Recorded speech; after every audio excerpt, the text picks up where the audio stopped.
If you or me break the public health rules, it's a €2,500 fine.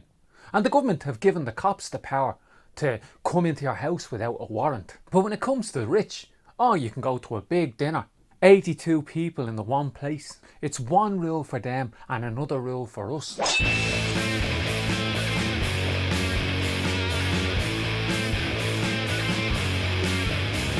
This week, people who've lost loved ones to COVID-19, who weren't able to have a decent send-off or a funeral when their loved one died because of this deadly disease. They must have felt like the government had kicked them in the stomach when they see news that 82 TDs, senators, banking lobbyists, journalists, a whole gang of ruling class twits met at a Golf Society dinner. 82 of them. Phil Hogan, the EU Commissioner. Remember Phil Hogan, who threatened to turn our water down to a trickle? Phil came back from Belgium, didn't quarantine for 14 days. Travelled from Kildare to the function, even though Kildare's in lockdown. And the government says they can't do anything about that. Oh, it's up to the EU Commission to think of a penalty for him. And so the man gets away with just saying, oh, I'm sorry. Now, another Minister for Agriculture has resigned, but the government should be demanding that Phil Hogan step down. And the reason they won't is because this golf dinner was a function attended by a cross-section of our ruling class. James Connolly once said that government under capitalism is nothing but a committee to manage the affairs of the capitalist class. Government is just a boss's club under this system. I mean, you gotta ask yourself, why is a Supreme Court judge sitting down for dinner with a banking lobbyist in the same venue, at the same place and at the same time as senators and TDs? This is how the Irish Golden Circle operates. They all wine and dine together. And it's one of the reasons we have a compliant media, because journalists are wined and dined too. But the government has been a shambles in their approach to COVID-19. I mean, this is the same week that Stephen Donnelly was comparing going back to school to the threat of driving or your kids jumping up and down on a trampoline. The reason the government have backtracked from health advice in relation to the schools is not because they're starting with their science. It's because they're starting with funds.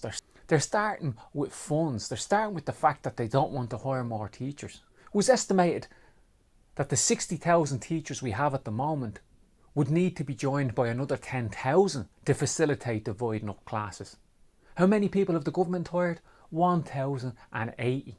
And so the reason they're dropping social distancing and their so-called plan for schools is a complete and utter mess is because they're starting with the fact that they don't want to take on enough new teachers and they're working back from there. Some people online are saying, oh, well, weren't things better a few weeks ago when Leo was in?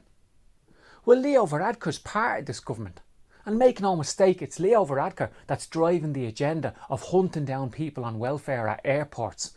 Well, big Phil Hogan can fly in at the airport, not quarantine, and go straight to an upper class dinner with his upper class mates.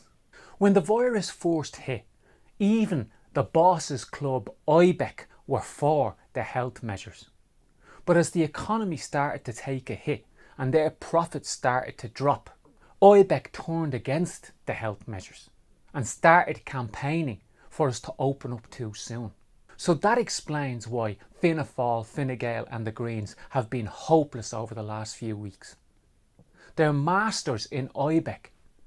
Their masters, the Irish rich, have been pulling them on a leash in the opposite direction to the health advice, while at the same time scientists and others are saying we opened up too soon and there's a second wave coming.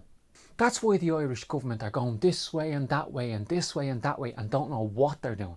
It's all tied to the fact that they're pets of the rich. And when the health advice goes up against the interests of the Irish rich, the government won't act. I mean, look at meat barons. Most of the clusters in the last few weeks have been in meat factories, one in a mushroom factory and some in direct provision centres that are run as capitalist businesses to make money for people who are often connected to Fianna Fáil or Fine Gael. And the government's response to these clusters in factories is not a new charter of workers' rights or to do something about minimum wage workers being forced to live together in overcrowded houses.